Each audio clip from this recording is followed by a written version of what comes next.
Welcome into the Birds of the Roundtable preseason week 3 edition or week 2 edition. I don't know which one we call this, but we are going to be wrapping up, putting a bow on preseason week 2, talking about some of the biggest takeaways, biggest winners and losers from the game against the Cleveland Browns, and then we will turn the page to the dreaded preseason week 3 game against the Indianapolis Colts. Guys, we are so close to regular season football. I can almost taste it. I'm excited. Dibes, how are you doing tonight? Oh, man, I'm stoked. We're breaking down top takeaways, players of the game, that and the Colts game. Does anybody really care about the Colts game? Like, I want to know. Let me know in that comment section. Other than, we're going to break it down, but, like, what's the vibe right now? I need to know from you guys. Let me know in the comments. Do you care at all about preseason game number 3? Because I certainly don't. All right, so that's a big plug right there to stay tuned for our preseason week 3 preview. David, let's see if you do a better job than Dibes here selling the show. How are you doing tonight? I'm doing great. The only reason I'm looking forward to the third preseason game is so we can finally finalize this 53-man roster, get past that, see who makes the team. There are no more bubble players, and we can head up to New England and get this thing going. All right, and we are missing Ryan tonight. Ryan is out for the evening, but he'll be back with us next week, hopefully. So before we dive in, make sure you're following these guys on Twitter. Dibes is at Mr. Crockpot. David is at PHL Eagle News. You can check out his written work as well on PhillyCoverCorner.com. He puts out great stuff. And so, guys, let's get into it. 2 weeks of preseason in the books. Last Thursday night, the Eagles dueled the Cleveland Browns to a draw. We've got some business we have to take care of before we dive into takeaways with our player of the game predictions. Ryan predicted Keely Ringo. David took Tyree Cleveland. I sniped Tanner McKee, and Dibes took Jalen Carter. Guys, I think we can declare this one a win for me, right? Yep, you got the dub. There's no way. I mean, the game was brutal to watch until McKee came in, and honestly, like, I don't know, I don't remember noticing Ringo a whole lot. Carter barely played. Cleveland got injured. So I'm not even sure who we give like second and third to on this one. I say we just give you all the points. Yeah. Just move on. Okay. I am willing to take all the points. All right. Well, let's dive into some of our top takeaways. We'll throw it around the horn here. Dibes, I'll throw it to you first. Give me a takeaway from the Browns game. What did you notice? It was Tanner McKee, man, continuing to shock and awe. I mean, only one of us sitting here had him as one of my guys in the 2023 NFL draft. I'm not gonna point name or call out names or anything, but Tanner McKee, baby, he's the show. He's the ticket. Like Shane said, I nearly fell asleep. And it was really only truly to see if Tanner McKee was going to get in there in that second half, and he did. And surely enough, everything started to click. Everything started to move forward. The chain started moving. Tanner McKee continues to move the ball down the football field. He has eight passes of 15 yards or more this season. You could have easily throw down 3 more of those had there not been so many drops and things like that. So for me, it's Tanner McKee. The way he sets up his teammates, his ability to diagnose defenses quickly, his touch. There were some throws he's made these last 2 weeks that have been truly impressive, right on the money. So for me, it's Tanner McKee. Yeah, he has. If you're just box score watching, like 10 of 18 doesn't seem that great, but like you said, 3 drops. There were some drops the week before. McKee has definitely played really well in the preseason. I put out an all-22 film breakdown of 8 of McKee's plays, and I felt bad because the last play was the only negative play I put in, and it was only like I didn't want to end on a negative note, but it was just chronological order. But like he took a sack when he should have just got the check down out to the running back. But other than that, like McKee played really well.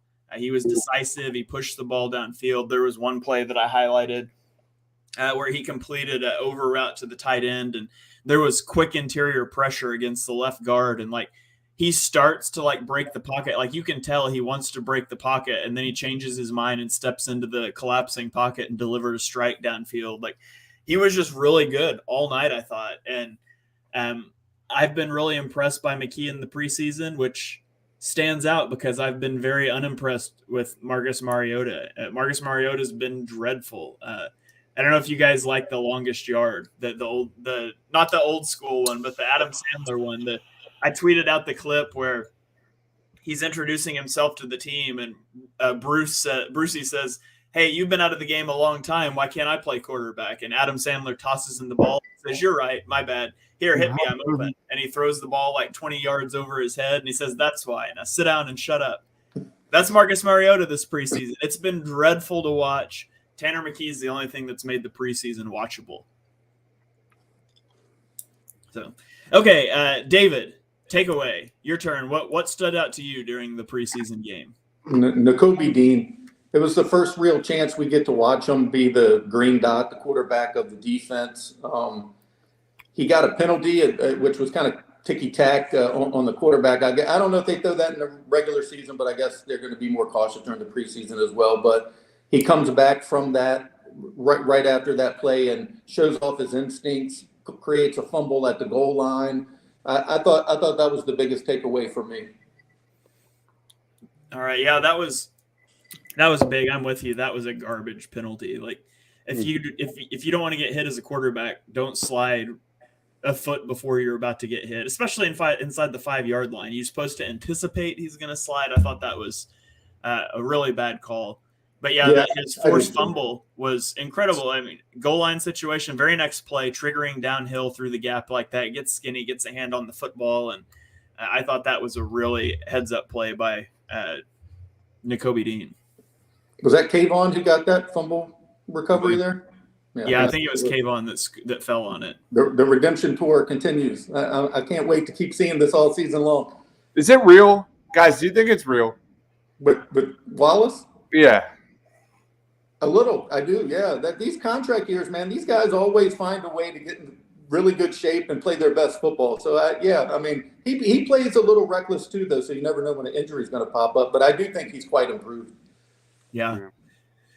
Big one that stuck out for me, too, was Nolan Smith. I thought Nolan Smith made a pretty big impact. His box score doesn't look great or anything. He doesn't get a sack, but I put out an all-22 video for him as well, and the first thing that popped off to me was his run defense. And aside from the play where he gets hurt on at the end, tracking down that end around, which was just really good play. But early in the game, he sticks his shoulder into the stomach of a pulling guard that's trying to wash him out of a gap and forces a run back inside to Zach Cunningham. And that's something you worry about's not the right terminology, because he was a really good run defender in college in the SEC, but at his size and his athleticism, that's the thing that you think maybe that doesn't translate, but he did a really good job in the run game. He had a good rush against DeJuan Jones with power, and then he had another one where he got hands on him and then slipped under him. And on that one, he forced DTR up into the pocket, and a couple other guys got a sack out of it. So he doesn't get the sack, but Nolan Smith has really flashed to me in the preseason. I can't wait to see him on the field. Mr. Rudy says Kayvon is not doing jack. You all know he's about to have no coming to Jesus moment in year 4. Who do you guys think is going to be the starting safety opposite Reed Blankenship? I think it's Edmonds. I'm not going off that hill. I think it'll be Edmonds to start, and then I think Brown will be slowly ramped up throughout the season with the snaps increasing gradually. Yeah, I think it'll be 3 of them on the field quite a bit as well. So, but yeah, I agree with that. I think Edmonds gets the first crack at it beside him. I think it was a little telling that Kayvon was still playing in the fourth quarter in that game too. Yeah, I think it's like an NBA situation. It doesn't matter who starts. We're going to know who's. It's more so about who's playing in that fourth quarter in big moments is what I'll be paying attention to. Yeah, that's the thing I was going to point out, is that I thought Kayvon's done really well in the preseason, but he played significantly more than Brown and Edmonds in this game. So I do think he could be on the outside looking in. Let's talk about injuries. Zach McPherson, who was the primary backup in the nickel, he tears his Achilles. He's out for the season. What do you guys think this does to the cornerback room in terms of depth, in terms of who makes the roster? So obviously we've talked about the log jam at cornerback. You've got some for sure locks in Darius Slay, James Bradbury, Avonte Maddox. I would say Keely Ringo is a lock considering what they invested in him. Josh Jobe. Now Zach McPherson is gone, so that opens up that 6th spot. Do you think this is a spot for Eli Ricks? Does Mario Goodrich? I don't think Ricks can play in the slot. And I don't think Ringo can play in the slot. So I think Josh Jobe probably could, but I think Mario Goodrich probably has the inside track for that 6th spot now. Do you guys agree with that? Yes. Yeah. It's Goodrich. Yeah, that we kind of talked about that on our Discord. I think it's Goodrich. That's just my quick thoughts. I think he's kind of the heir apparent to get those backup slot snaps. Yeah, he had more snaps in the slot this whole preseason. The only thing I could see happening that would change that is if they just go with somebody they're more comfortable with Josiah, just because he's been there, because he's done that. But Goodrich has taken more snaps than Josiah, who I think was on the way out prior to this. And I've even seen this week where James Bradbury has started to take a lot of reps at the slot corner as well, which I guess they're just trying to get, see how good he could acclimate himself there in a pinch and a need there. But yeah, I would go with the youth. I would go with the higher upside with Goodrich, because we all know what Scott can do, though. Scott did come into the league, with a lot of accolades. So I don't know. It depends on their comfortability with Goodrich, because this team does have Super Bowl aspirations, and they do know that what Scott can do, and there is a comfort in that. I think a lot of Bradbury going into the slot also has to do with situationally when you play a team like the Chiefs that's going to put Travis Kelce in the slot a lot. You don't necessarily want Avonte Maddox trying to body up Travis Kelce. So another thing that I'm interested in or intrigued by is Sidney Brown. Sidney Brown played close to 400 snaps in the slot in college. He played over 300 snaps in the box. So about half of his snaps were in the slot or in the box, not deep. And so he's a rookie. He may be pushing for a starting safety role. And so that's the limiting thing here. But I think he could be an intriguing option as your backup slot if Avonte Maddox were to get injured. But again, that just comes down to trying to have a rookie learn too much maybe at once. So maybe that's a pipe dream, but if he's not going to be on the field as a starting safety, I would love to at least see him taking some reps in the slot as well. Okay. Absolutely. Any other takeaways against the Browns that you guys want to throw out? No, can we quickly go over our stars of the game for our charts, and then we'll move on? Yeah, I got to give one more takeaway though, and the Eagles back. I do have one more. I do have one more takeaway, but he's my star of the game. Okay. Well, mine's not a star of the game, but Ty Zettner stinks, and the Eagles agreed. They cut him. He had 5 punts and an average punt under 40 yards, and none inside the 20. That's just atrocious. So Ty Zettner stinks. Unfortunately, Dives tried to give me a gotcha on that one about me being sad he was cut, and fortunately, I was able to reply with that tweet I put out during the game saying he stinks. But yeah, the Eagles still don't have a punter, which is not super concerning because it's just a punter, but a little concerning. Okay, let's go to our players. You know who was one of the most promising rookies in the slot last year? Who's that? I'm just throwing it out there. Kyle Hamilton. Just saying. Oh, yeah. We wouldn't even be having conversations right now. Yeah. Okay, let's throw it to players of the game. And remind me, we're not doing any repeats on this, right? Do we all have to pick different players of the game? No. I think we can do repeats. Yeah, these aren't predictions. These are just in general what we saw in week 2, what we think who were the stars of the game. Okay. David, I'll throw it to you first here. Who was your star of the game for preseason week 2? It would have to be McKee. He just has such a understanding of the offense, which is so impressive considering how little reps he's really had. Even I believe you broke down the 2-point conversion play. I think that was you who broke that down online, at how it was like the back-to-back weeks they run that play, back-to-back weeks it didn't work, and back-to-back times he recognized the second or third read in that play and hit him in the back of the end zone there for the 2-point conversion. I just think he's cerebral, he's impressive, and I still don't believe he's overtaken Mariota for the second QB role for the foreseeable future. But I don't see how anybody else could have played better with as little time as he's had so far with the team this year. Yeah, just a point of order. It was a 4th and goal on the one that went off the hands there, because I started to say no, that wasn't me on the 2-point conversion, but I know which play you're talking about. That 4th and goal that they went for with the little the little RPO flat option that wasn't there. So, and that was back-to-back weeks they've done that same play, right? Yeah. Yes. Yeah, they ran it twice last week, and it worked the first time and then didn't work the second time, which was down at the goal line. So, yeah. All right. David goes Tanner McKee. Dibes, who is your star of the game? I'm going to cheat again. It's Nick Sirianni. It's Nick Sirianni for recognizing that preseason is completely overrated.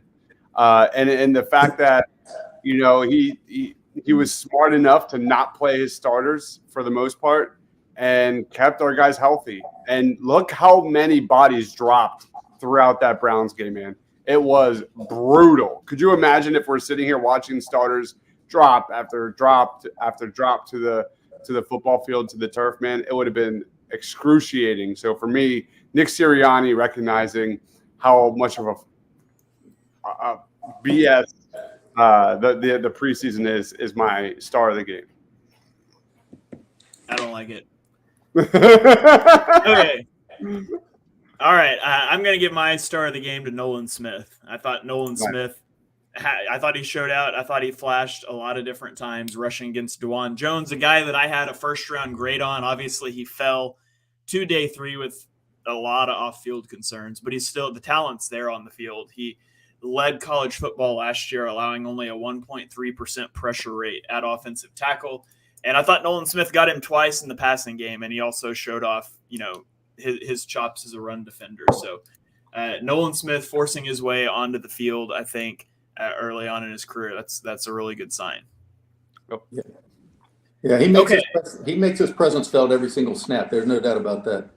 Yeah, absolutely. Okay, well, anything else we can talk about with the Browns game before we have to move on to the Colts game? Christian Ellis. I thought he looked pretty well. I think he showed that his floor is probably as a decent backup, and his ceiling is he's the number 2 linebacker on the team long term, or at least for a couple year window. He looked really good. He was good in coverage. He was good all over the place. I actually was pretty impressed with him. Zach Cunningham made a couple plays. Yeah, I was impressed with him as well. So was Miles Jack.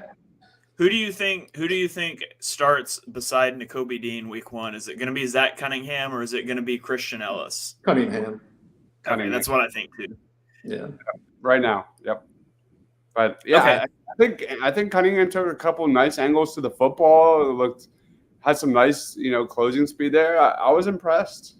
For some reason, my dad loves Zach Cunningham. Like, he's calling this guy like the next Jeremiah Trotter. I'm just like, whoa, pump the brakes. Definitely not. Trotter may have been out the league at that age, but yeah. And Cunningham, he's just so long. Like, he's got 96th percentile arm length to go with his 80th percentile height. And you can tell, like, he gets his handle on a lot of passes. He takes up a lot of space, and I think that's a really good thing next to Nakobe Dean, a guy who doesn't do those things. So that's a lot smaller. So I think it's a good fit there, him kind of be the Mike, and for Nakobe Dean to be a little more of the weak side linebacker. Yep. And just to have a more experienced player alongside him, it's just very beneficial. Yeah. Okay, well, let's turn the page to the Colts game. The Eagles had joint practice with the Colts today, which ended in an explosive manner early. David, do you have any insight into what was going on there? I just saw things on Twitter. I don't know if you know any more than I do. No, just that Kelsey took exception to the way Gainwell got hit. He reacted. I don't remember the guy's name on the call. Called him a bad word. Kelsey charged from 25 yards out and just mauled the guy, and then it just went into a melee from there. But that's about all I've heard.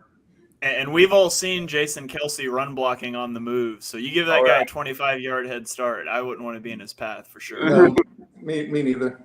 Gainwell summed it up by just saying we whooped their ass. I don't really know what else, but he was very happy to have Kelsey have his back. So they're definitely bonded as a team. I saw that our old friend Derek Barnett got into the mix as well. So. Oh, yeah, I'm sure he was the first guy there. Yeah. I also saw that Jordan Davis and Jalen Carter were looking really strong on the interior for the Eagles. Yeah, I believe the Gainwell quote was in reference to what was happening in practice, not the actual fight. It was, yeah. Yeah. So they were definitely, and I saw I can't remember who it was, but I saw a Colts reporter tweet something out about how impressive the Eagles look. So the Eagles were looking good.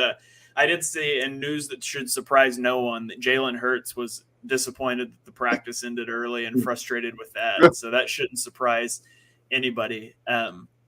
So let's talk about this game on Thursday night. The Colts are planning to play starters. The Eagles haven't played most starters all preseason. Now, I don't know if we're going to get a normal preseason workload with Mariota, McKee, and Nolan Smith. I don't know if you're going to see any of those guys at all. I have no idea. But the Colts are planning to play starters. And to be honest, the thing I'm most interested in watching, my top player to watch on Thursday night is Anthony Richardson, which has nothing to do with the Eagles, but he was my QB1 in the draft.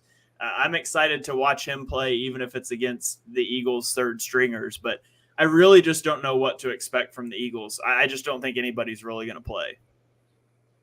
Yeah, that's the take. Is Richardson? We haven't really seen much out of this guy. He's had some flashes, but dude is such a project, man.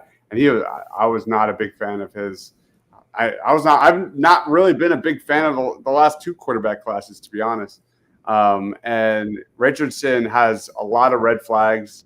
I want to see what he looks like going up against some of these Eagles young defensive backs. I'm looking at Josh Jobe. I'm looking at Eli Ricks. I'm looking at Mekhi Garner and Goodrich and guys like that. That's what I want to watch. I've been, in general, impressed what I've seen from this Eagles defensive group of defensive backs. So that's the ticket right there. I don't want any of the starters playing in this third preseason game. Get them all out. But for me, I want to see maybe Eli Ricks get like a pick six on Anthony Richardson.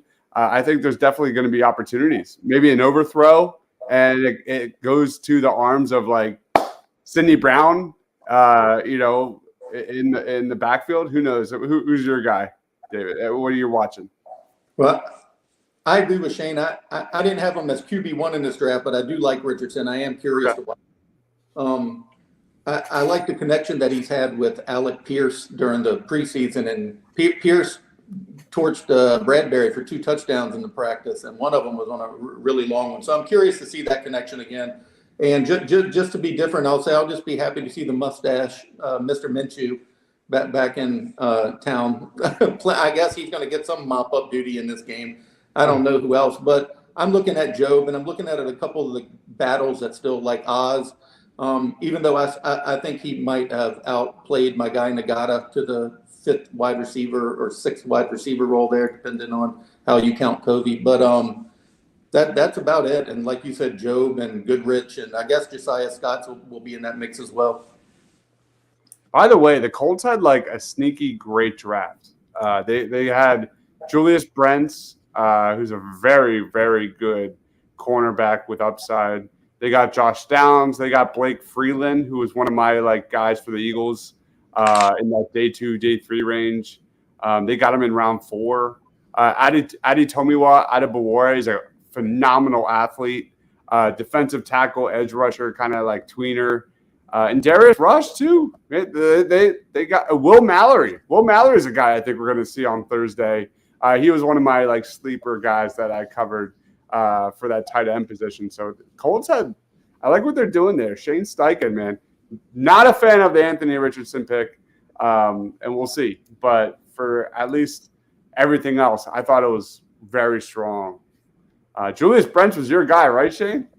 Yeah, I loved Julius Brents. I gave the Colts an A+ draft grade. I think I graded them as the best draft in the AFC, and only behind. I can't remember. I think I had him behind one NFC team, but yeah, I graded him as having one of the top drafts in the NFL. Loved everything they did. Josh Downs in the 3rd round was a steal. They didn't really have a bad pick. I love Julius Brents, Blake Freeland, Adi Tomiwa Adebawore, Darius Rush, all these guys you mentioned. They just killed the draft, and so I think they've done a really good job, really over the last 2 drafts. And Shane Steichen's a good coach, I think. And so I think they could put it all together and be a really interesting team this year. Yeah, I agree. Should we get into player of the game predictions? Let's do it. All right. Let me get this spreadsheet up. I really don't want to go first. Like, there's going to be a lot of slop going down on Thursday night. If Tanner McKee is like, honestly, here, real question: if Sirianni announces that Tanner McKee is not playing Thursday night and expect a lot of Ian Book, are you watching? I don't know. That'd be a tough call. I would love to watch. Actually, I'm not sure I'm going to be able to watch anyways. But Ian Book, I would love to watch him drop back 40 times and throw 7 passes. That'd be fantastic. I'll probably still watch. I'm just a glutton for punishment, but I'll probably watch. Yeah, it's brutal. I'll go first with player of the game. All right, go ahead. Trey Sermon. I think handing him the ball early and often. And we didn't mention him earlier, but I did like the way he bounced back also after that fumble. He was seen on the sideline talking with Hurts and comes back and busts out a 33-yard touchdown. I mean, I think his chances are longer and longer as this thing's gone on, just because you haven't seen Scott, which is starting to make me feel like that they're just protecting him. They've seen what they need to see from him. But they're still showcasing him for other teams in the event they could always get a 6th or 7th, something out of there, some sort of a higher pick in the 6th or 7th round, do some sort of pick swap. So I do think he'll get the ball a lot. I like it. What about you, Shane? I was actually thinking about Trey Sermon because, especially if Ian Book plays, we're just going to be running the ball a lot, and I don't think it's going to be any of our big guys. Trying to think. Kennedy. Yeah, no, he's not very good. So the thing is, I'm pretty sure I remember hearing that. Oh no, never mind. I was going to say feel like I remember hearing Nick Sirianni say that he wants every running back to get hit at least once before the regular season. So I was going to take Boston Scott because he hasn't played yet, but he got 1 carry last week. So it's not going to be Boston Scott, like you said. Man, I'm going to go with I hate this. Give me Grant Calcaterra. What? Interesting. All right. He's the hardest guy to overthrow if Mariota plays at all. But yeah. Yeah. What's the love fest about with Grant Calcaterra? I don't understand. Obviously we're not at the practices and things like that. Like, I just think he's tight end 3 and he's going to play, and maybe Mariota can't overthrow him, and maybe Ian Book will throw the ball to a tight end in the flat or something. Dan Arnold's like 6'6". I'm going to go – I really want to pick a DB. I'm looking at my guys. Yeah, I'm going to go Sidney Brown with my pick. I mean, his snaps went down between the Ravens game and the Browns game. I expect that to be way up here in week 3. He's definitely going to get a lot of snaps, and that means a lot of pops. That means him flying around the football. I'm going to go with Sidney Brown, and maybe he forces a fumble or something. So we got to get Ryan's take on this one. All right. There it is. We'll message Ryan and get his player of the game or his star of the game from week 2 and his player of the game prediction for week 3 so it can be on the record. So we'll make sure we've got that. All right. Well, I guess that is going to about wrap it up. Does anybody else have anything Eagles related they need to get off their chest or discuss before we get out of here? My final take is we're in preseason week number 3, and the Jalen Carter hype train is getting crazy, man. I mean, you saw, who was it, James Bradbury? No, Darius Slay raving about him, calling him dominant. I'm trying to temper expectations on my end because I want him to succeed so much, not only because he was number 1 on my big board, but I want him to be as great as possible, and I think as much as I think he is. So it's just getting nuts, man. I like the stuff that you hear during these joint practices. There was one Colts reporter that said Jalen Carter as good as you think he is. I can't handle it. I can't wait to see this guy get real meaningful snaps week 1 regular season. I don't know what it's going to look like. Maybe what do the Eagles do with him? Again, it's probably more so about how much snaps you get in that fourth quarter than the first quarter. I don't know, but the excitement level is through the frickin' roof. Yeah, I'm really interested to see how that rotation looks in live action. I will say it makes me laugh when a cornerback is like, yeah, this defensive tackle's dominant. Like they're up there blocking them or know what they're talking about. It means a lot more to me when I hear Lane Johnson or Jason Kelsey talk about how good he is, which they've done. But it just cracks me up. It's like Darius Slay's like, hey, I want to be on the record saying he's really good too. But that always does make me laugh a little bit. Yeah, that's fair. All right. Well, that is going to wrap it up for this preseason week 2 recap, week 3 preview. Like I said, these shows will get back to a little more of their normal length when we're talking regular season football. It's really hard to preview a preseason game when you have no idea who's going to play. But I don't know what we're going to do next week because there's a week between preseason week 3 and regular season week 1. So we won't get into preview yet, but we will figure something out. Oh, yeah. So you guys keep it tuned here. We can't even, I thought of this earlier, we can't even do a 53-man roster projection because the cut down day is Tuesday. So I guess we can react to the final roster. But we'll be live next Tuesday night and every Tuesday night throughout the season at 8 o'clock. So you guys make sure you smash that subscribe button, like on Facebook, subscribe on YouTube, wherever it is, turn on notifications so you don't miss our next show. We'll be live every Tuesday throughout the season at 8 o'clock. David, before we get out of here, anything you want to plug? The floor is yours. We do have a new piece up on our site on phillycover.com. It's just about the Eagles pass rush and what the data suggests they'll be able to do for an encore this upcoming season. But go check that out. But other than that, nope, just go Birds and let's have a healthy preseason and get the 53-man roster. All right. Dibes, how about you? Anything you want to plug? The floor is yours. We have Bro Chill in the house. Thanks for joining, by the way. Go Birds. That's really what it is, David, is stay healthy. Stay freaking healthy through preseason game number 3. That's what matters most. We're almost there. The finish line is literally right there. I just need to get this preseason BS over with, and we need to get into this regular season and start really breaking this thing down. It's going to be a really fun season.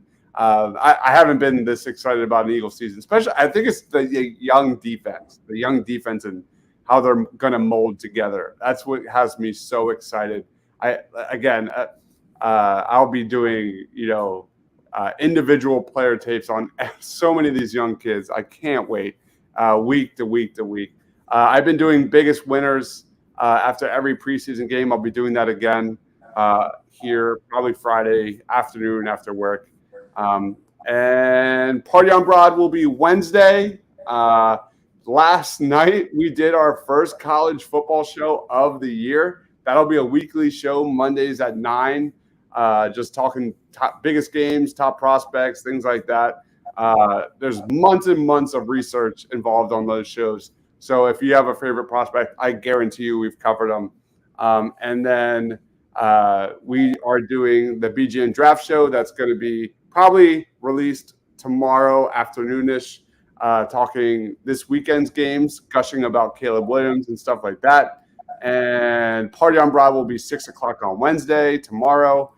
More so talking about Eagles and some Sixers stuff in there as well. I don't think I'm going to do a post-game show. Guys, I need the break.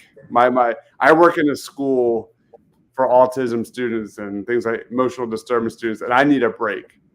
School students are back. I think by Thursday, I'm going to be cooked. So I'm hunting my attendance to the moon for that game. I don't even know if I'm going to watch, to be honest. All right. As for me, like Dibes mentioned, Mark, and I will be recording the BGN draft show in about 20 minutes. It's not live streaming, though. It'll show up on the BGN podcast feed probably tomorrow. And then at 9:30, Mark and I are going to be going live doing an NFC West and NFC South preview. That will leave us the East and the North for next week, and then we will be into the regular season. So be sure you check those out. I've got 2 All-22 videos posted on YouTube. They're on my YouTube and the Edge of Philly Sports YouTube. One of them looking at 4 plays from Nolan Smith. One of them looking at 8 plays from Tanner McKee. So go check those out. Dibes cut them up into shorts that were fantastic as well if you prefer your stuff that way. Make sure you're following Dibes on Twitter at Mr. Crockpot, David at PHL Eagles News, me at Shane Half NFL, and make sure you're following Ryan too, even though he missed tonight at Philly Sports. No. That's not how this works. Go tag Ryan on Twitter or on X, whatever it's called now, at Philly Sports PSA. Tell him you missed him tonight, even though Dibes told you not to. We will catch you guys next Tuesday night at 8 o'clock. We'll react to the 53-man roster, and we'll start getting ready for the regular season. So we'll catch you guys then.